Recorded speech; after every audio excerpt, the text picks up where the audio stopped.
বিশ্বের সবথেকে বড় বৃহত্তম জীবিত প্রাণীর তকমা রয়েছে নীল তিমির ঝুলিতে।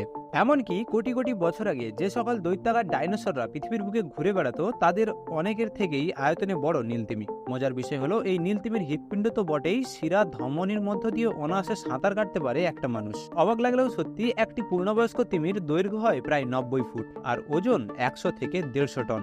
এই প্রকাণ্ড চেহারার মধ্যে রক্তের চাপ ও প্রবাহ বজায় রাখার জন্য অন্যান্য প্রাণীদের অনুপাতে তিমির হৃৎপিণ্ডের আয়তন বেশ খানিকটা বড় আর উচ্চতা প্রায় 6 ফুট, দৈর্ঘ্য প্রস্থে প্রায় 5 ফুট। পাশাপাশি তিমির হৃৎপিণ্ডের সঙ্গে সংযুক্ত ধমনির ব্যাসার্ধ 1 ফুটের থেকেও বেশি। ফলে কিশোররা তো বটেই, স্বাভাবিক চেহারার পূর্ণবয়স্ক মানুষও অনায়াসে সাঁতার কাটতে পারে এই তিমির ধমনের মধ্য দিয়ে। যদিও বাস্তবে তিমির রক্তে সাঁতার কাটা মানুষের পক্ষে সম্ভব নয়, তবে বিশ্বের বিভিন্ন মিউজিয়ামে সংরক্ষিত রয়েছে মৃত তিমির হৃৎপিণ্ড। বাস্তবেই সেখানে আশ্রয় পেতে পারে একজন প্রমাণ আকার মানুষ।